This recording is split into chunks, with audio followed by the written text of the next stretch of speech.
প্ৰিয় দৰ্শক নমস্কাৰ। আমাৰ পডকাষ্ট হতামত চেনেললৈ মই আপোনালোকক সকলোকে স্বাগতম জনাইছোঁ। মই অঞ্জনা দাস। আজি আমি এটা নতুন বিষয় লৈ নতুন খণ্ডলৈ আকৌ আপোনালোকৰ ওচৰত আহিছোঁ। আজি আমাৰ নিমন্ত্ৰিত অতিথি হৈছে যোৰহাট জগন্নাথ বৰুৱা মহাবিদ্যালয়ৰ এতিয়া বিশ্ববিদ্যালয়ৰ অৱসৰপ্ৰাপ্ত মুৰব্বী অধ্যাপক ৰাজনীতি বিজ্ঞান বিভাগৰ তেখেত হৈছে ডক্টৰ বুলিন হাজৰিকা। তেখেতে বহু বছৰ ধৰি জে বি কলেজত অধ্যাপনা কৰি আহিছে। এতিয়া আকৌ তেখেতে বহুত কামৰ লগতো জড়িত। তেখেতে সমাজ কৰ্মী হিচাপেও তেখেতক জানে। তেখেতে ডাইনী হত্যাৰ বিৰুদ্ধেও যথেষ্টখিনি কাম কৰি আছে, এতিয়াও কৰি আহিছে। আমি তেখেতৰ লগত বহুত বিষয় লৈ কথা আমাৰ অনুষ্ঠানলৈ ডক্টৰ বুলিন হাজৰিকাক স্বাগতম জনাইছোঁ। নমস্কাৰ। আমি আজি এটা নতুন বিষয় ল'ম। বিষয়টো হৈছে সোণালী অৱসৰ। আৰু এই বিষয়টো সম্পৰ্কত কিন্তু আপুনিয়ে মোক কৈছে আপুনি এই বিষয়টো লৈ যথেষ্টখিনি সময় এইটো বিষয়ে উপকতা কৰি আহিছে, আপুনি চিন্তা চৰ্চা কৰা। গতিকে এই সোণালী অৱসৰ কাল, আমিতো সোণালী শৈশৱ কাল বুলি কওঁ। সোণালী শৈশৱ কালটো নকয় যে সোণালী অৱসৰ কালটো আপুনি পোষকতা কৰিছে, এইটো অৰ্থটো কি মানে শুদ্ধ নহয় নেকি সোণালী শৈশৱ কাল? চাওক, সোণালী শৈশৱকাল কথাটো শুদ্ধ নহয় বুলিতো ক'ব নোৱাৰি। কিন্তু বৰ্তমান সময়ত এনেকুৱা দেখা গৈছে যে শৈশৱকালটোত ইমান বেছি প্ৰেছাৰ, ইমান বেছি তেওঁলোক ব্যস্ত হৈ থাকিব লাগে নিজৰ ভৱিষ্যত গঢ়াৰ স্বাৰ্থত। খেলা ধূলা এইবিলাক কৰা যিবিলাক তথা তেওঁলোকে মনেৰে আনন্দৰে যিবিলাক কৰিবলৈ ভাল পায়, সেইবিলাক কৰিবলৈ তেওঁলোকৰ সময় নাইকিয়া নিচিনাই হৈছে। আপুনি চাব, ৰাতিপুৱাই তেওঁলোকক একেবাৰে ডিঙিত পিছফালে পিঠিত একদম ডাঙৰ ডাঙৰ বেগ, কিতাপৰ, টিফিনৰ এই সকলোবিলাক দি পঠিয়াই দিয়া হয়। যেনে তেনে দাঙে। তাৰপিছত আকৌ যেতিয়া স্কুলৰ পৰা ঘূৰি আহিব, তাৰপিছতো তেওঁলোকৰ আজৰি কিন্তু নাই। খেলিবলৈ যাব নোৱাৰে। কিন্তু তেওঁলোকে মাক দেউতাকে ঠিক কৰি থৈছে যে হয় স্পৰ্টছৰ ক্লাছলৈ যাব লাগিব, নহয় টিউচনলৈ যাব লাগিব, নহয় কিবা অন্য ঠাইলৈ সাঁতুৰলৈ যাব লাগিব। এই পখিলা খেদাৰ সময় বুলি যিটো আমি কওঁ, এই পখিলা খেদাৰ সময়ৰ ধাৰণাটোৱে নাইকিয়া হৈ গৈছে। আমাৰ দিনত মানে সোণালী শৈশৱকাল সঁচাকৈয়ে আছিলে। সোণালী শৈশৱ আছিলে। আমি স্কুল যাওঁ, স্কুলৰ পৰা আহো, খাই মেলি কিবা এটা কৰি আমি খেলিব গুচি যাওঁ। সকলো আমি লগ ভাগে চবেই ল'ৰা ছোৱালীবোৰে চবেই খেলে। খেলা কৰি ঘৰত আহি কোনোবাই আকৌ পঢ়া শুনা, টিউচন বিলাক বস্তুবোৰো নাছিলে। কম্পিটিশ্যন বোৰো নাছিলে। সেইকাৰণে সোণালী শৈশৱকাল আছিলে। আমাৰ কাৰণে সোণালী শৈশৱকাল আছিলে। কিন্তু এতিয়া কথাটো আপুনি চাওকচোন বাৰু, চিন্তা কৰি পেলাই অকমান ওচৰে পাজৰে আপোনাৰ ঘৰৰ চাৰিওফালে ল'ৰাবিলাকক দেখিলে আপুনি মানে বুজি পাব যে তাহাঁতৰ দেখোন বান্ধোনৰ পৰা মুক্তই নহয়। তাহাঁতি দেখোন একেবাৰে কিবা আনৰ নিৰ্দেশ মতেই চলিব লাগে, মাক দেউতাকৰ নিৰ্দেশ মতে চলিব লাগিব, স্কুলৰ শিক্ষক শিক্ষয়িত্ৰীৰ নিৰ্দেশ মতে চলিব লাগিব। নিজৰ মতে চলিবলৈ তাহাঁতৰ সময় নাই। লগ লগৰীয়াও নাই। আগতে আমি ওচৰ পাজৰ গোটেইবোৰ আমাৰ লগৰীয়া হৈ গৈছিল। এতিয়াতো মাক দেউতাকে তেনেকে ল'ৰা ছোৱালী এৰি নিদিয়ে। আৰু এৰি নিদিয়াৰ আৰু এটা কাৰণ আছে। আপুনি চাব, যাৰ কথা আপুনি মানে ইংগিত দিছে যে তেওঁলোকে নিজৰ ল'ৰাটো এৰি নিদিয়ে, তেওঁলোকেও সেই নিজৰ ল'ৰাটোক টিউচন চিউচন ইত্যাদি কৰিবলৈ পঠিয়ায়। স্পৰ্টছৰ ক্লাছলৈ পঠিয়াব, সাঁতোৰৰ ক্লাছলৈ পঠিয়াব, চিত্ৰ আঁকিবলৈ, নানা ধৰণৰ কাম। মুঠতে খেলিবলৈ কাৰো সময় নাই। খেলা সময়টো যেন অপচয়হে হয়, তেনেকুৱা নিচিনাহে হৈছে এতিয়া। আৰু খেলিলেও আপুনি মন কৰিব, তেওঁলোকক জিমলৈ পঠিয়াব, তেওঁলোকক ক'ৰবাত মানে কণ্ডাক্টেড কিবা স্পৰ্টছ ক্লাবলৈ পঠিয়াব, য'ত তাহাঁতি মুকলিমূৰীয়াকে কিন্তু আমাৰ দিনৰ নিচিনাকে আপুনি যিটো কথা ক'লে সময় সলনি হ'ল। সময় সলনি হোৱাৰ কাৰণে এই শৈশৱৰ সোণালী কালৰ যিটো ধাৰণা মোৰ ভুল হ'ব পাৰে, মই স্বীকাৰ কৰিছোঁ। কিন্তু মোৰ মনলৈ এনেকুৱা ভাৱ আহিছে যেন শৈশৱ কালটো আজিকালি আৰু মানে বান্ধোনৰ এটা সময়, সোণালী সময় নহয় যেন এনেকুৱা নিচিনা অনুভৱ হৈছে। অৱসৰ কালটো সোণালী কাল। মই অৱসৰ কালটোহে এতিয়া অকমান সোণালী কাল হোৱাৰ সম্ভাৱনা এটলিষ্ট অকমান মই দেখিছো যে ইয়াৰ পৰিৱৰ্তে কিন্তু সম্ভাৱনা আছে আমাৰ অৱসৰ কালটো সোণালী কৰি তোলাৰ। অৱশ্যে চৰ্ত আছে তাত, আমি সেইখিনি কথা পাতিম আপোনাৰ সৈতে। কিন্তু মই ভাবিছো যে শৈশৱ কালটো সোণালী কাল, বন্দিত্বৰ কাল যেনহে লাগে। মাক বাপেকৰ ওচৰত বন্দী মানে মা- হয় হয় য'ত য'ত য'ত বন্দীত্ব থাকে তাত আকৌ সোণালী কনচেপ্টটো কেনেকে থাকিব হয়নে নহয় বাৰু হয়, হয়।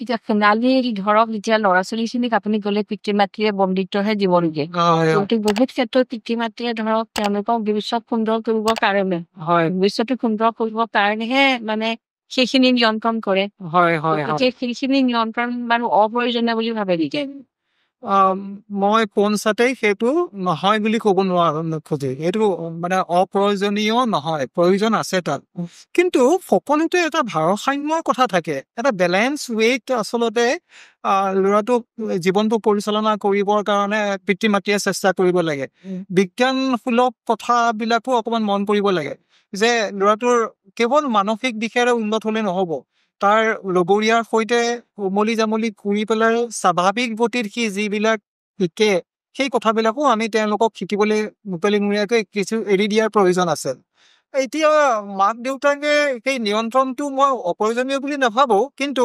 নিয়ন্ত্ৰণটো যেন আজিকালি অধিক হৈছে তেনেকুৱা নিচিনা লাগে মানে দেউতাক মাকে এনেকুৱা কথাবিলাকতহে অধিক গুৰুত্ব দিয়ে যে সি পঢ়িব লাগিব ডাঙৰ মানুহ হ'ব লাগিব তথাকথিত ডাঙৰ মানুহ হ'ব লাগিব ভাল মানুহ হ'ব লাগিব তথাকথিত ভাল মানুহ হ'ব লাগিব যাৰ যোগেৰে পিতৃ মাতৃও এটা পৰিচয় ভাল পৰিচয় এটা লাভ কৰিব সেই মাজেৰে তেওঁলোকে মানে নিজৰ পৰিচয়টো মানে একেবাৰে আপুনি শুদ্ধ কথা কৈছে যে ল'ৰা ছোৱালী তেওঁলোকৰ নিজৰ মানে মানুহে আজিকালি এনেকে কয় যে নিজৰ যি অপূৰ্ণ আশা সেই অপূৰ্ণ আশাবিলাক ল'ৰা ছোৱালীৰ মাধ্যমেৰে তেওঁলোকে অকণমান সেইবিলাক পৰিপূৰ্ণ কৰিবলৈ বিচাৰে তাৰ কাৰণে ল'ৰা ছোৱালীৰ শৈশৱ কালটো তেওঁলোকে কাঢ়ি লৈছে আচলতে কেতিয়াবা ল'ৰা ছোৱালী প্ৰতি মাক দেউতাকে মানে পঢ়া শুনাৰ ৰিজাল্ট ভাল কৰিবলৈ বহুত কাঢ়া হৈ পৰে একদম একেবাৰে কাঢ়া হৈ পৰে নহয় হয় যাতে তেনেকুৱা নম্বৰ পায় আৰু এইটো কাৰণে ল'ৰা ছোৱালীবোৰ বহুত ডিপ্ৰেশ্যনতে গুচি হয় আৰু সেইটো নাম্বাৰ ল'ব নোৱাৰিলে তেওঁ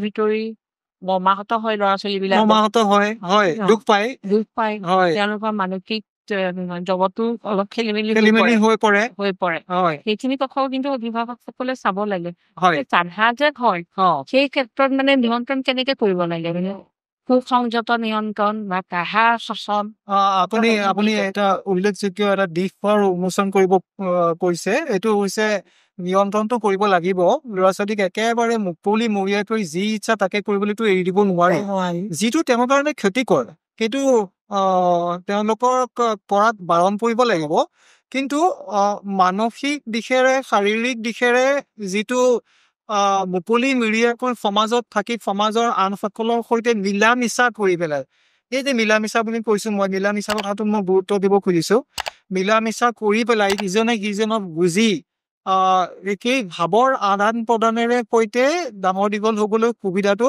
আমাৰ সমাজত আজিকালি নাপায় নিয়ন্ত্ৰণটো কৰোঁতে মাক দেউতাকে এইটোও চিন্তা কৰিব লাগে যে তেওঁলোকে মিলা মিছাৰ যোগেদি কিছুমান কিছু কথা শিকক পৰস্পৰৰ সুখ দুখৰ কথা শিকক আপুনি দেখিব খেলি থাকোঁতেও কিন্তু ল'ৰা এটাই তাৰ লগৰীয়া ল'ৰাটোৱে যদি পৰি গ'ল দুখ পাইছে কেতিয়াবা দেখিব এটা চিনেৰি য'ত ল'ৰাটোৱে বাকীকেইটা ল'ৰাই খেলাবলৈ এৰি পেলাই তাৰ ওচৰত একদম ট্ৰিটমেণ্ট কৰিবলৈ লাগি গৈছে যেনেকে পাৰে কিন্তু অন্য কিছুমান চিটুৱেশ্যনত দেখিব তাৰ প্ৰতি কিন্তু সেই সংবেদনশীল নহয় পৰি থকা ল'ৰাটো মানে ফিল্ডৰ পৰা বাহিৰতে তাক আৰু লৈ যোৱা হ'ল তাতে থৈ দিলে তাত আৰু তাৰ প্ৰতি দুখ তাৰ প্ৰতি সমবেদনা এই ভাৱবিলাক কিন্তু তাত প্ৰকাশ নাপায় এইটো ক্ষতিকৰ এইটো সমাজ জীৱনৰ কাৰণে ভৱিষ্যতে ডাঙৰ হৈ পেলাই সি তেনেদৰেই যদি ডাঙৰ দীঘল হয় তেতিয়াহ'লে সি আগলৈও সংবেদনশীল নহব সমাজৰ অন্য মানুহৰ দায়িত্ব মানে অভিভাৱকৰে থাকে একদম অভিভাৱকৰ থাকে হয় আৰু এতিয়া আপুনি যিটো ক'লে সোণালী অৱসৰ কাল এই সোণালী অৱসৰ কালটো পাবলৈও সৰু কালৰ পৰাই ল'ৰা ছোৱালীক মাক দেউতাকে মানে এনেকুৱা মানে আচাৰ আচৰণৰ তাৰ ক্ষেত্ৰত কিছুমান শিক্ষা দিব লাগিব তেতিয়াহে তেওঁলোকেও গৈ ভৱিষ্যতে অৱসৰ কাল সোণালী কৰিব একদম ঠিক কথা কৈছে আপুনি কওকচোন সেই বিষয়ে কি আচ্ছা মই আপোনাক আজি তাৰিখৰ দৈনিক জনমভূমিৰ এটা বাতৰিৰ কথা কওঁ দেই বাতৰিটো একদম মানে গাৰ নোম শিয়ৰি উঠিলে মোৰ আজি ৰাতিপুৱা পঢ়ি পেলাই এই এজন ল'ৰা তেওঁ ত্ৰিপুৰাত ঘৰ গুৱাহাটীত থকা ছোৱালী এজনীৰ লগত কিবা প্ৰণয় এজনীত গান ভাৱবোৰ হ'ল আৰু তেওঁলোকে ভাল পায় ইতিহাসটো তাৰপিছত কিন্তু তেওঁলোকৰ কিবা এটা বিচ্ছেদৰ নিচিনা কিবা এটা হৈছে তেতিয়া ল'ৰাটোৱে সেইবোৰ সহ্য কৰিব নোৱাৰি এদিন তাৰ পৰা তেওঁলোকৰ ছোৱালীজনীৰ ঘৰলৈ আহিলে ছোৱালীজনী ঘৰলৈ আহি পেলাই প্ৰথমতে ছোৱালীজনীৰ লগত তৰ্কাতৰ্কি, তাৰপিছততো মৰামৰি কাজিয়া, আৰু হাতত তেওঁ ল'ৰাটোৱে চুৰি এখন লৈ আহিছে। এই যে চুৰিখন লৈ আহিছে তাৰে আক্ৰমণ কৰিলে ছোৱালীজনীক আক্ৰমণ কৰা দেখি মাকে আৰু জীয়েকেহে আছিলে। মাকে তেতিয়া পাকঘৰত কাম কৰি আছিলে, চুৰিৰে আক্ৰমণ কৰা দেখি পেলাই এই কাম কৰি থকা পাচলি কটা কটাৰীখনকে আনি পেলাই তাৰ গাত মাৰিব খুজিছিলে। কিন্তু ল'ৰাটোৰ অলপ তেওঁৰ শক্তি মানে তেওঁ কম হ'ল, সেইটো কাৰণে তেওঁ বলে নোৱাৰিলে। ল'ৰাটোৱে ছোৱালীজনীক এৰি মাক গৰাকীক মৰিয়াই চুৰিৰে হানি একেবাৰে মাৰি পেলালে। এই কথাটো আপুনি চাওক, মই এই কথাটো এটা উদ্দেশ্যৰে কৈছো। এই ল'ৰা বাতৰি আজিকালি প্ৰায়ে পেপাৰত তেনেকুৱা দেখা পোৱা যায়। তেনেকুৱা বাতৰি আজিকালি আপুনি সৰহকে লাহে সৰহকে পোৱা যায়, আগতকে বাঢ়িছে, হয়নে বাৰু? বহুত সদায় থাকে আগতকে বাঢ়িছে। এইটো কথাটো আপোনাক মই সুধি লৈছো, সেইটো কথাৰ ওপৰত মই গুৰুত্ব দিছো আচলতে। আচ্ছা, এতিয়া কথাটো হ'লগে আপুনি সোধা প্ৰশ্নটোলৈ আমি আকৌ গুচি আহোঁ। এইটো হৈছে যে এই ল'ৰাটোৱে কি শিক্ষা পাইছে মাক দেউতাকৰ পৰা, আৰু সি নিজে ডাঙৰ হৈ পেলাই যেতিয়া অভিভাৱক হ'ব, সি কি শিক্ষা দিব তেওঁৰ নিজৰ সন্তানক? সি শিক্ষা এইটো দিব চাগে, তাৰ যদি একদম ইনভাইট হৈ গৈছে, ৰক্তত যদি সেইটো ধাৰণা সোমাই গৈছে যে গাৰ জোৰেৰে তেওঁ বিচৰা বস্তুটো পাবই লাগিব, নহয়নে? প্ৰেম স্বৰ্গীয় বুলিও কয়। আচ্ছা, স্বৰ্গত থকা দেৱতাজনক আপুনি উপাসনা কৰে নে বলেৰে কয় যে মোক আপুনি 1000 টকা আজি দিবই লাগিব, নহ'লে মই আপোনাৰ মূৰ্তি ভাঙি পেলাম, তেনেকে বুলি কয় নেকি? সেইটো কথাটো মাক বাপেকেও তেওঁক শিকাব লাগে যে বিচৰা মাত্ৰেই সকলো বস্তুটো নাপায়, নহয় জানো? বিচাৰিব পাৰে। আজিকালি মানে পেপাৰখন পঢ়িবলৈ মন নাযায়, ইমানবোৰ এনেকুৱা বাতৰি থাকে, মানে হত্যা লুণ্ঠন বাতৰি থাকে। সেইবিলাক কি মাক দেউতাকৰ গাতো দোষ দিব নোৱাৰি আচলতে, মাক দেউতাক শিকাই চাগে সৰুকালৰ পৰা। কিন্তু ল'ৰাবোৰ ডাঙৰ আজিকালি সমাজ ব্যৱস্থা বন্ধ কৰি দিয়া সমাজ ব্যৱস্থা হৈ গৈছে, তাতে বাহিৰৰ জগতত গৈ বহুত লগ পাই হয় বুলি মই ভাবো। হয় নহয়, এনেও কথা এটা মই আমি একদম পোনপটীয়াকে কেৱল মাক দেউতাকৰ গাতহে দোষ তেনেকে আমি নিশ্চয় ক'ব নোৱাৰো। কিন্তু দেখা গৈছে যে মাক দেউতাকে আজিকালি যেনেকুৱা ধৰণেৰে ল'ৰা ছোৱালীৰ আপব্ৰিঙিংটো কৰিব লাগে, প্ৰতিপালন কৰিব লাগে, প্ৰতিপালনৰ ক্ষেত্ৰত হেমাহি আছে। মানে আমি এই অকমান দেৰি আগতে যিটো কথা কলো, তেওঁলোকক ডাঙৰ মানুহ, তথাকথিত ডাঙৰ মানুহ হ'ব লাগে, যাৰ যোগেদি নিজৰ পৰিচয়টো তেওঁলোকৰ সমাজত উজ্জ্বল হ'ব। তাৰ কাৰণে আপোনালোকৰ তেওঁৰ চৰিত্ৰ ভাল হ'ব নালাগে, তেওঁ ধনী হ'ব লাগে, ডাক্তৰ হ'ব লাগে, ইঞ্জিনিয়াৰ হ'ব লাগে, কিন্তু তেওঁ এজন মানুহ নহলেও হৈ যাব। আপুনি মানৱীয় প্ৰমূল্য জীৱন বুলিব সকলো খতম হৈ গৈছে, আজিকালি একদম খতম হৈ গৈছে, একেবাৰে খতম হৈ গৈছে। বহুত কম আপুনি মানে এই প্ৰমূল্যবোৰ দেখা পাব। এনেকুৱা ল'ৰা ছোৱালী আজিকালি ল'ৰা ছোৱালী মাক দেউতাকৰে বিলাক মানে অৱক্ষয় হৈছে। আপুনি এইটো ধুনীয়া সুবিধা দিলে। মই এনেই মনতে যিটো মোৰ সোণালী অৱসৰ কালৰ যিটো ধাৰণা মোৰ মনত আছে, সেই ধাৰণাটো য'তেই ত'তে যেতিয়াই মই সুবিধা পাওঁ মানুহৰ আগত কথা পাতোতেও বা আপুনি বিজ্ঞানসন্মতভাৱে ক'ৰবাত উপস্থাপন কৰিলেও এটা কথা প্ৰথমতে ক'ব লাগিব যে সোণালী অৱসৰ কালটো নতুন কনচেপ্ট। সোণালী যিটো আপুনি এতিয়া ধৰিলে যে সোণালী শৈশৱ কালটোহে পুৰণা কনচেপ্ট, সেই পুৰণা কনচেপ্টটোত কিবা খুঁত আছিল নেকি যাৰ কাৰণে তুমি গুচি আহিলা ইয়ালৈ সোণালী অৱসৰ কাললৈ? সেই খুঁতটো আমি দেখিছো, কিন্তু যথেষ্ট খুঁত দেখিছো, আৰু সেই খুঁতবিলাক সময়ৰ সৈতে সেই খুঁতবিলাক বাঢ়ি গৈছে। যিটো আপুনি অলপ অন্য ধৰণেৰে কথাটো ক'লে, কমি যোৱা নাই, সেইটো আশংকাজনক। সেইটো কাৰণে আমি নিজে এতিয়া আমাৰ নিজৰ যিহেতু সেইবিলাক ক্ষেত্ৰত আমি এদিন নিজে বুঢ়া হম, নিজে বয়সস্থ হম, জ্যেষ্ঠ হম, সেই বয়সটোৰ কথা মনত ৰাখি পেলাই আমি কিছু ধৰণেৰে জীৱন শৈলীটো আগবঢ়াব লাগিব নেকি, তেনেকুৱা ধৰণৰ কথাবিলাক চিন্তা অহাৰ কাৰণে মই ভাবিলো যে নহয়, এই ধাৰণাটোৰ ওপৰত অকণমান আমি চিন্তা কৰা উচিত, সেই বুলি মই ভাবিছো। এই ধাৰণাটো আপোনাৰ মনলৈ যে কেনেকে আহিল, মানে আপুনি ক'ৰবাত এইটো পাইছে নেকি? হয়। এই ডেল ৱেব নামৰ এজন আমেৰিকান আছে, তেওঁ আপোনালোকে গুগল কৰিলে পাব, কিন্তু ডেল ৱেবৰ তেওঁৰ ছ'চাইটিও আছে, ছান ছ'চাইটি বুলি পেলাই। তেওঁৰ কৈছে যে আমেৰিকাৰ যিসকল আছে জ্যেষ্ঠ আছে, সেই জ্যেষ্ঠসকলৰ জীৱন ধৰা সমাজৰ নীতি নিয়ম অনুসৰি তেওঁলোকে নিজৰ জীৱন পৰিচালনা কৰোঁতে তেওঁলোকে নিৰ্দিষ্ট স্তৰৰ মাজেৰে পাৰ হৈ আহে আৰু তাত তেওঁলোকৰ অৱসৰ কালটো সোণালী কৰিবৰ কাৰণে সেইকাৰণে সুযোগো বেছি। সুযোগ বুলিয়ে মই কৈছো। কেলে সুযোগ? তেওঁ কৈছে যে তেওঁৰ নিজৰ যিকেইটা ল'ৰা ছোৱালী থাকে সেই ল'ৰা ছোৱালীকেইটা অকণমান মানে সেই 18 বছৰ মান হোৱাৰ পিছতে তেওঁলোকে সমাজৰ নীতি নিয়ম অনুসৰি তেওঁলোকে খুটি খাবলৈ আৰম্ভ কৰে আৰু দেউতাক মাকৰ লগত নাথাকে। এই যে সুকীয়াকে থাকিবলৈ আৰম্ভ কৰিলে, প্ৰয়োজনক মাত দিব সেইটো এটা সুকীয়া কথা, কিন্তু তেওঁলোকে সুকীয়াকেই থাকিব। এতিয়া সুকীয়াকে থকাৰ কাৰণে তেওঁলোকৰ পাৰিবাৰিক দায় দায়িত্বৰ পৰা তেওঁলোক মুক্ত। দায় দায়িত্বৰ পৰা মুক্ত কাৰণে তেওঁলোকে অৱসৰ কালটো নিজৰ ধৰণে থাকিবলৈ সুবিধা পায়। এই যে নিজৰ ধৰণে থাকিবলৈ সুবিধা পায়, সেইটো তেওঁলোকৰ কাৰণে সোণালী কাল বুলি পেলাই দেলৱেবে কৈছে যে এইটো সোণালী কাল, কাৰণ নিজৰ মতে থাকিবলৈ পাইছে। আগতে তেওঁ পৰিয়ালৰ বান্ধোনৰ লগত থাকিবলগীয়া হৈছিলে, তেওঁ চাকৰিৰ বান্ধোনৰ মাজত থাকিবলগীয়া হৈছিলে। এতিয়া চাকৰিৰ বান্ধন নাই, এতিয়া পৰিয়ালৰ বান্ধন নাই, একদম মুক্তমূৰীয়াকে তেওঁ অকলশৰীয়াকে থাকিবলৈ পাইছে আৰু এইটোহে সেইকাৰণে তেওঁলোকৰ কাৰণে সোণালী কাল বুলি আমাৰ সমাজ ব্যৱস্থাটো সেইটো নচলে। হয় হয়, কেনেকে সোণালী কাল? আপুনি একদম ঠিক কথা কৈছে। বব দেলৱেবেও কৈছে যে এই সোণালী কালটো কিন্তু আপোনা আপুনি নাহে, আমেৰিকাতো আপোনা আপুনি নাহে।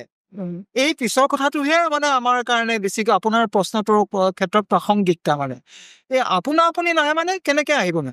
এই যে চাওক, আপুনি চাকৰি কৰি আছে, চাকৰি কৰি থাকোঁতে আপুনি আপোনাৰ ভৱিষ্যত জীৱনৰ কাৰণে, আৰ্থিক নিৰাপত্তাৰ কাৰণে, শাৰীৰিক স্বাস্থ্যৰ নিৰাপত্তাৰ কাৰণে যথোচিত পদক্ষেপ আপুনি সময়মতে গ্ৰহণ কৰিব লাগিব। আপুনি অৰ্থ সঞ্চয় কৰিব লাগিব। আপোনাৰ স্বাস্থ্য বেয়া নোহোৱাকে আপুনি তেতিয়াৰ পৰাই আৰম্ভণিৰ পৰাই, ডেকা কালৰ পৰাই, ইভেন তাৰ আগৰ পৰা আপুনি যত্নশীল হ'ব লাগিব। যদি সঁচাকে আপুনি সেই ক্ষেত্ৰত যত্নশীল হয়, আপুনি শাৰীৰিক ক্ষেত্ৰত সুন্দৰ এটা শৰীৰ পাইছে, সুন্দৰ এটা স্বাস্থ্য পাইছে, সুন্দৰ মন এটা পাইছে, আৰু আৰ্থিক ক্ষেত্ৰত আপুনি নিৰাপদ, কাৰণ আপোনাৰ ল'ৰা ছোৱালীৰ লগত খৰচ কৰিবলগীয়া নাই, আপুনি আৰ্থিক ক্ষেত্ৰত নিৰাপত্তা আছে, সেইটো কিন্তু লাগিব। এই যে আপুনি কৰি ল'লে আৰ্থিক নিৰাপত্তাৰ কাৰণে কামখিনি যে যৌৱনতে কৰি লৈছে, তাৰ চাকৰি কালতে যে কৰি লৈছে, সেইটো কিন্তু লাগিব দেই। সেইটো নহ'লে কিন্তু আমাৰ এই সমাজত আপুনি অৱসৰ কালটো সোণালী কাল নহ'বগেও পাৰে। অৱসৰ কাল সোণালী কাল হ'বৰ কাৰণে আপোনাৰ 3টা বস্তু লাগিবই। এটা হৈছে আৰ্থিক নিৰাপত্তা, এটা হৈছে সুন্দৰ স্বাস্থ্য, আৰু আনটো হৈছে সুন্দৰ মন। এই 3টা থাকিব লাগিব, আৰু এই 3টা আপুনি কিন্তু চাকৰি কালতেই যোগাৰ কৰি ল'ব লাগিব। সেইটোৱে চবতছে ডাঙৰ কথা। আৰ্থিক নিৰাপত্তা থাকিলে সকলো কাম মানে মন থাকিলে নিৰাপত্তাৰ লগতে মনটোও থাকিব লাগিব। তেতিয়া সোণালী সময় মানুহে অতিবাহিত কৰিব পাৰে। সেইটো কাৰণে মানে অকমান বিষয়টোৰ প্ৰতি আকৃষ্ট হলি, আৰু আকৃষ্ট হোৱাৰ আৰু এটা কাৰণ আছে।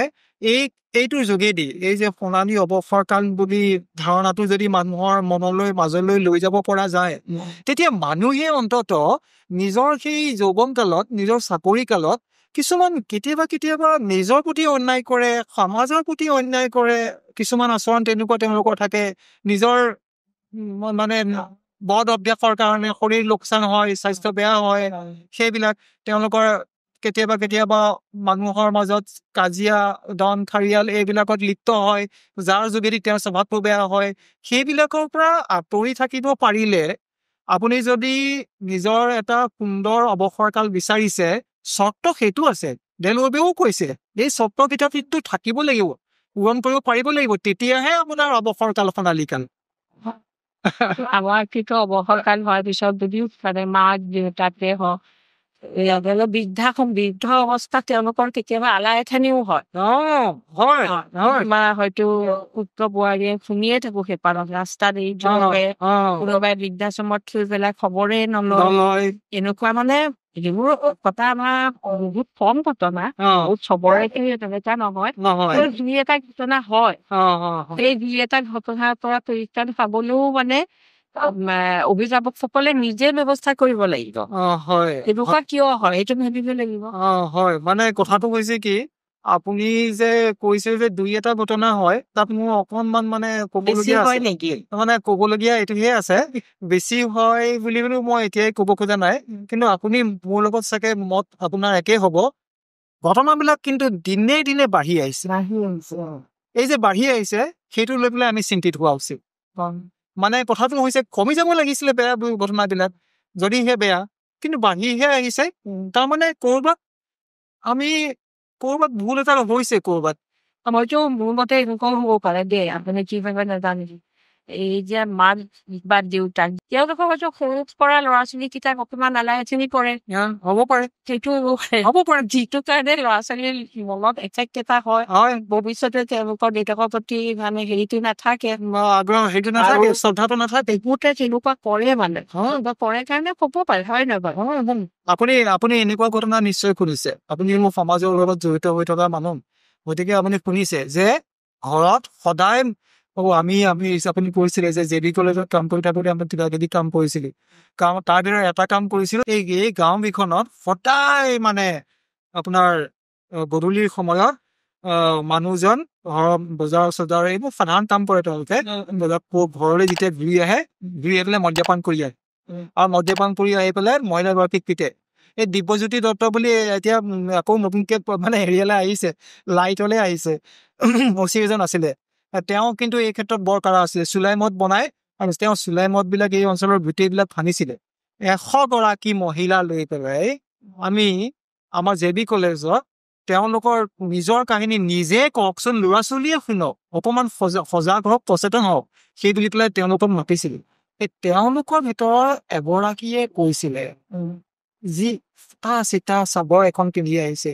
মূৰৰ চুলি একেবাৰে আঁচৰাই নাই তেনেকুৱা নিচিনা দেখিলেই বুজা যায় যে অতি দুৰ্দশাগ্ৰস্ত তেওঁ আহি পেলাই কৈছে মাইক্ৰফোনৰ আগত কথা কোৱাৰ মোৰ অভ্যাস নাই কিন্তু মই তথাপিও আজি আহিছোঁ আৰু ইয়ালৈ যে মই জে বি কলেজলৈ এইখন মিটিঙলৈ আহিছো সেইটো এওঁ নাজানে যেতিয়া এওঁ গধূলি ঘূৰি আহি পেলাই কথাটো গম পাব তেতিয়া মোক শিকিব মই একদম কোট এণ্ড আনকোটৰ ভিতৰত কৈছোঁ দেই উদ্ধকমাৰ ভিতৰত কৈছোঁ আপোনাক মোৰ মনত থাকি গৈছে তেতিয়া মোক তেওঁ পিটিব কিন্তু তথাপিও মই আহিছোঁ কাৰণ এনেওতো তেওঁ মোক সদায় পিতে চাওকচোন কথাটো এইখন ঘৰত যদি বাচ্ছা এটা থাকে ল'ৰা এটা থাকে সেই ল'ৰাটোৱে যদি সদায় দেখে যে গিৰিয়েকে মদ খাই আহি পেলাই মহিলাগৰাকীক অত্যাচাৰ কৰে তেতিয়াহ'লে সেই ল'ৰাটোৰ মনত বিদ্ৰোহ ভাৱ এটা হ'বনে নাই ভৱিষ্যতে সেই বৃদ্ধজন যেতিয়া এওঁৰ আশ্ৰয়ত থাকিব লাগিব তেওঁৰ প্ৰতি সন্মানবোধটো থাকিবনে কেনেবাকে নাথাকিব বহুত ক্ষেত্ৰত ল'ৰাই নেচায় এইটো আপুনি ল'ৰাটোক পোনপটীয়াকে দুখ দিব নোৱাৰে কাৰণ সিহঁতে মাকহঁতক অত্যাচাৰ কৰা দেখি আছে হয় গতিকে এনেকুৱা ধৰণৰ কিছুমান কথা আছে য'ত সেই ডেলৱৰ্ডে কৈছে যে আপুনি কিন্তু চৰ্ত আছে চৰ্ত পূৰণ কৰিব লাগিব তেতিয়াহে আপোনাৰ অৱসৰকালটো সোণালী কাল হ'ব মানে নিজেও খুব ভালকৈ আচাৰ আচৰণ কৰি থাকিব লাগিব ল'ৰা ছোৱালীৰ লগত হয় তেনেকুৱা ধৰণৰ কথাৰ কাৰণে মই ভাবিছো যে মানে প্ৰক্ৰিয়াকে সোণালী অৱসৰ কাল বুলি কথাটো কৈ লৈ পেলাই মানুহক তাৰমানে সুচৰিত্ৰ এটা অৰ্জন কৰা বা সৎ পথেৰে নিজৰ জীৱনটো ডেকা কালত পৰিচালনা কৰা ইত্যাদি বা ল'ৰা ছোৱালীৰ আগত সংযত হৈ থকা ল'ৰা ছোৱালীক অবাবতে কষ্ট নিদিয়া মাৰ্কিল নকৰা ইত্যাদি কথাবিলাকৰ প্ৰতি মনোযোগ আকৰ্ষণ কৰাৰ মই এটা মানে ক্ষুদ্ৰ প্ৰয়াস আৰু সেইটো হয় তাকে মানুহখিনিয়ে যদি সকলোৱে তেনেকে ভাবে কিমান ভাল হ'ব ন হয় সমাজখনেই ভাল হ'ব সমাজখনেই ভাল হ'ব কিন্তু এইবিলাক বেয়া কাম কৰি বাঢ়িয়ে আহিছে হয় প্ৰিয় দৰ্শক আপোনালোকে নিশ্চয় শুনি আছে ভাল পাইছে বুলি আশা কৰিছো আপোনালোকে লাইক কমেণ্ট কৰিব শ্বেয়াৰ কৰিবলৈ নাপাহৰিব আকৌ আপুনিওতো এতিয়া সোণালী অৱসৰকাল কটাই আছে বুলিয়ে ভাবিছো অৱসৰ হল তাৰপৰা এতিয়া আপোনালোক আপোনাৰ জীৱন সংগী আৰু আপুনি একেলগে দুজন মানুহে ঘৰ পিতা হয় নহয় আপোনাৰ ছোৱালী আছে ন দুজনী ছোৱালী হয় এজনী বিয়া হ'ল আৰু এজনী আপুনি বাহিৰত আছে বুলি কৈছে গতিকে আপোনাৰতো চলি আছে সোণালী অৱসৰ আপুনি এতিয়া কেনেকে সোণালী অৱসৰ কালটোত আপুনি কেনেকে মানে আপোনাৰ এতিয়া ইজনেই সুযোগ কোনো দায়িত্ব নাই আপোনাৰ চাকৰিৰ দায়িত্ব নাই, ভগোৱা দায়িত্ব নাই। এই বিষয়ে আপুনি কওকচোন কেনেকে আপুনি ফাৰ কৰিছে? মোৰ নিজৰ এই কালটো সোণালী কাল হয় নে নহয় মই ঠিককে স্পষ্টকে ক'ব নোৱাৰো এক কথাত। কিন্তু মোৰ এইটো মই আপোনাক ক'ব পাৰো যে মোৰ এইটো কিন্তু মই উপভোগ কৰিছো, এই কালটো মই উপভোগ কৰিছো। আৰু ঈশ্বৰে কেতিয়াবা কেতিয়াবা দুখ দিছে, শাৰীৰিক যন্ত্ৰণা এটা কেতিয়াবা কেতিয়াবা আহি গৈছে। এইটো আমাৰ হাতত, আমাৰ কোনো হাত নাই তাত। তেনেকুৱা ধৰণৰ ৰোগ আহিছে বাৰু, আৰু ঈশ্বৰৰ কৃপাতে সেইবিলাক নিৰাময়ো হৈছে। আৰু তাৰপিছত মই ব্যস্ত ৰাখিবৰ কাৰণে, নিজকে ব্যস্ত ৰাখিবৰ কাৰণে চেষ্টা কৰো। এই আজি মাতিছে আপুনি, মই আগ্ৰহেৰে দৌৰি আহিছো। এইটো এটা মোৰ সুযোগ মোৰ কাৰণে, আপোনালোকৰ সৈতে, সমাজৰ সৈতে এছ'চিয়েট হৈ থাকিবৰ কাৰণে মই এটা সুযোগ বুলি গ্ৰহণ কৰিম। আপুনিও সুযোগটো দিছে মানুহে জানিবলৈ, কেনেকে সোণালী অৱসৰ কালটো কটাব, হয় নহয়? আমি তাৰমানে অলপত সন্তুষ্ট দেই, আমি দুয়ো অলপতে সন্তুষ্ট। আমাৰ বৰ উচ্চাকাংক্ষা নাই, আমাৰ নিজৰ ডাঙৰ গাড়ী দুখন থাকিব লাগিব তেনেকুৱা ধৰণৰ আমাৰ। মই দুখ নিদিব, কাৰোবাৰ গাড়ী আছে কাৰণে মই কোৱা নাই, মোৰ নাই, মই এইটো কাৰণে কোৱা নাই। কিন্তু মই নহলেও মোৰ চলে, গতিকে মই স্কুটাৰ লৈ আহিছো আজি আপোনাৰ ওচৰলৈ। গতিকে মই ওৱান স্পীডত মোৰ বৰ লিমিটেড, মোৰ বহুত মানে সীমিত বস্তুৰে সৈতে মই সুখী, তাত মোৰ অকণো দুখ নাই। সেইটোৱে, মানুহৰ যেতিয়া আকাংক্ষাবিলাক সীমিত হয় তেতিয়া দুখী হয়। যদি বিচাৰি থাকে, মানুহ যেতিয়াই বিচাৰে তেতিয়াইতো সুখী বিচাৰিলে আৰু নাপালে বিচৰা হাবিয়াসটো অলপ কম হ'ব লাগিব, কম হলে মানুহ সুখী হয়। মই তেনেকুৱা ধৰণেৰেই সুখী বুলি ভাবিছো। মই আচলতে মোৰ হাবিয়াস ইমান নাই, আৰু নাই, শ্ৰীমতীৰো নাই। আৰু ব্যস্ত ৰাখো মানে মই ৰাতিপুৱাৰ পৰা গধূলিলৈকে মই একাডেমিক্সত ব্যস্ত থাকো, মই কাগজ কলম লৈ পেলাই ব্যস্ত থাকো। আৰু আপোনাক জনাবলৈ পাই ভাল লাগিব যে আমাৰ অৱসৰৰ পিছত যোৰহাট জিলাৰ অৱসৰী কলেজ শিক্ষক সংস্থা বুলি পেলাই এটা সংস্থা আমাৰ উদ্যোগত আমি প্ৰথম কৰি লোৱা হৈছে, আনসকলে সহায় কৰিছে। এতিয়া তাত তাৰমানে প্ৰতি দেওবাৰে এখন মিটিং হয় অনলাইনত, আৰু তাত 3জন মানুহে 3টা বেলেগ বেলেগ মানে একেটা মূল বিষয়ৰ ওপৰত 3জন বক্তাই বক্তৃতা দিয়ে। আমি প্ৰতি দেওবাৰে কেইখন পাতিছো। এতিয়া আমাৰ অহা দেওবাৰে 242 নম্বৰ সপ্তাহৰ সভাখন হ'ব। আৰু তাত আমি ৰাখিছো এটা, কৈছো আপোনাক যে তাত আমি ৰাখিছো যে বিশ্ব মাতৃ দিৱস, কাৰণ আমাৰ দেশতো পাতে বাৰু মাতৃ দিৱস। এতিয়া মাতৃগৰাকী, আপুনি আপোনাৰ মাতৃগৰাকীলে অকমান মনত পৰিলে আপুনি ইমচনেল হৈ যাব। কিমান কেয়াৰ কৰিছিলে আপুনি, তেওঁলোকে আপোনাৰ ল'ৰা ছোৱালীয়ে আপোনাৰ কথা মনত পেলালে তেওঁলোক ইমচনেল হৈ যাব, কিমান কেয়াৰ কৰে। এই অনুভৱটো আমাৰ এতিয়া 60-70 বছৰ বয়সৰ মানুহবিলাকক মই 6গৰাকী মানুহক কবুল কৰিছো যে তেওঁলোকে নিজৰ মাতৃৰ সৈতে ৰিলেশ্যনটো কেনেকুৱা আছিলে, কেনেকুৱা ধৰণে তেওঁলোকক উদ্বুদ্ধ কৰিছিলে, কেনেকুৱাকে প্ৰেৰণা কৰি দিছিলে, কেনেকুৱা দুখৰ সময়ত কেনেকে আৱৰি ধৰিছিলে, সেইবিলাক কথা কওক। এই 2 দিন মিটিং তেনেকুৱা কণ্টিনিউৱাছ মিটিং হ'ব, তেনেকুৱা 2টা দেওবাৰ। এই তেনেকুৱা ধৰণৰ কামবিলাকত মই এটা দেওবাৰৰ মিটিঙৰ কাৰণে মই 3 দিন ব্যস্ত থাকিব লাগে। হয়। আৰু অইনবিলাক কথাও থাকে, গতিকে একাডেমিক্সত ব্যস্ত থাকো। এইদৰে আপোনালোকৰ নিচিনা কালি এতিয়া এখন যোৰহাট কলেজত সভা এখন আছিলে, তালৈ গলো। বন্তি প্ৰজ্বলন কৰিবলৈ, চুলি পকিছে কাৰণে বন্তি প্ৰজ্বলনৰ দায়িত্বটো দিলে, বন্তি প্ৰজ্বলন কৰিলো। মোৰ ঘৰৰ মানুহেও ভাল পাইছে, ময়ো ভাল পাইছো। এইটো সুখী সেইকাৰণে। তেনেকেই মই ব্যস্ত। মানুহে দুখ কৰিবলৈ পাহৰে, বেলেগ মানে খেলি মেলি কথাবোৰ মনলৈ নাহে, ব্যস্ত হৈ থাকিলে ভাল লাগে। খালি শৰীৰটোক আৰাম দিব লাগিব, স্বাস্থ্য ঠিকে থাকিব লাগিব। ব্যস্ত হলেও নিজৰ শৰীৰটোৰ প্ৰতি অলপ লক্ষ্য ৰাখিব। আপুনি ঠিক কথা কৈছে, হয়। শৰীৰটোৱে মূল, মানে কয় নহয় যে স্বাস্থ্য পৰম সম্পদ, আৰু দেহা থাকিলেহে বেহা। গতিকে সেইটো আমি চিন্তা কৰিব লাগিব। আমি শৰীৰৰ উপকাৰ হব পৰা কোনো কাম আমি পৰাপক্ষত নকৰো। কোনো খাদ্য এনেকুৱা নাখাও যিটো শৰীৰত অপকাৰ কৰিব পাৰে, বা কোনো কামো তেনেকুৱা নকৰো। সেই তেনেকে আমি অৱসৰ কাল, মই ভাবিছো সোণালী হয় নে নহয় মই ক'ব নোৱাৰো, কিন্তু আমি সুখী। সোণালী আৰু এতিয়া আপোনাৰ মানে ফ্ৰী, আৰু আপুনি এতিয়া মুক্ত, আৰু মুক্ত হেৰি হিচাপেও মুক্ত, হিচাপেও কোনো কাম আপোনাৰ দায়িত্ব নাই, আৰু দায়িত্ব নাই, আৰু অফিচিয়েলিও এখন ফ্ৰী, হয় না? এতিয়া আপুনি মুক্ত যেতিয়া, এতিয়া সোণালী, শৰীৰটো ভালে ৰাখিলে নিজৰ অৱহেলাত শৰীৰটো বেয়া বুলি নিদিও বাৰু, কিন্তু তাৰ পিছতো যদি আৰু অচিন কিবা আহে, হ'বই আৰু হয় কৰি আছে কাৰণে বেমাৰ আছে, হয়, বেমাৰ হয়। আছে কাৰণে মেডিকেল আছে হস্পিটেল চব আছে, ডাক্তৰ আছে। হয় হয় নহ'লে ডাক্তৰবোৰ কি কৰিম? তেখেতসকলৰে কি কৰিব হয় হয় হয় গতিকে এতিয়া আমিতো শেষ পৰ্যায়তে পালোহিয়ে বাৰু। হয় হয় এতিয়া আপুনি আমাৰ পডকাষ্ট যিটো মতামত, হয় সেইটোৰ যোগেদি আপুনি আপোনাৰ মতামত কিছু ব্যক্ত কৰক। আপুনি কি বিচাৰে মানে সমাজৰ কাৰণে? মই ভাবিছো যে প্ৰতিখন সমাজত প্ৰতিটো সময়তে পৰিৱৰ্তনৰ আৱশ্যকতা থাকে আৰু পৰিৱৰ্তনৰ যোগেদিহে উন্নতি হ'ব পাৰে। আৰু এই পৰিৱৰ্তনৰ পথবিলাক দেখুৱাই দিয়াৰ ক্ষেত্ৰত আপোনালোকৰ এই পডকাষ্টৰ নিচিনা অনুষ্ঠানবিলাকে গুৰুত্বপূৰ্ণ ভূমিকা ল'ব পাৰে।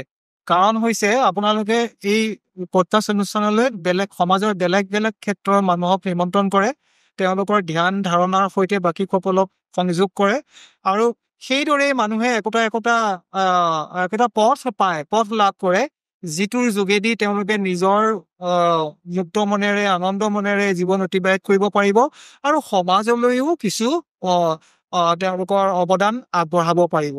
সেইকাৰণে আপোনালোকৰ এই পডকাষ্টক মই ধন্যবাদ জনাইছো। এই অনুষ্ঠানটো আগলৈও একে ধৰণেৰে খুব ভাল ধৰণেৰে, ইয়াতকৈও বেছি ভাল ধৰণেৰে চলি থকাটো মই বাঞ্ছা কৰিছো। আপোনালোকক বহুত ধন্যবাদ জনাইছো। থেংক ইউ বাৰু। কিন্তু আমিও চেষ্টা কৰিছো পডকাষ্টৰ যোগেদি। হয় কিন্তু এতিয়া মানুহৰ দৰ্শকৰ ওপৰত নিৰ্ভৰ কৰে, তেওঁলোকে কিমান চাই, কিমান শুনে। হয় হয় হয় যদি সকলোৱে অলপ শুনে ভালকে, হয় হয় নিশ্চয় উপকৃত হ'ব। হয় হয় আমি উপকৃত হোৱাকৈ বিষয়বোৰ বাছনি কৰো। উপকৃত হ'বই, উপকৃত হোৱাৰ 100% গেৰাণ্টি আছে। গতিকে শুনিব লাগিব, শুনিব লাগিব হয় উপকৃত হ'বলৈ শুনিব লাগিব, হয় চাব লাগিব। হয় হয় গতিকে প্ৰিয় দৰ্শক, আপোনালোকে অনুষ্ঠানসমূহ চাব, লাইক কমেণ্ট কৰিব, শ্বেয়াৰ কৰিব আৰু আগলৈও এইদৰে শুনি থাকিব আৰু আমাক উৎসাহ যোগাই থাকিব। আজি আমি অনুষ্ঠানটো সামৰো তেতিয়াহ'লে। হয় ধন্যবাদ। নমস্কাৰ।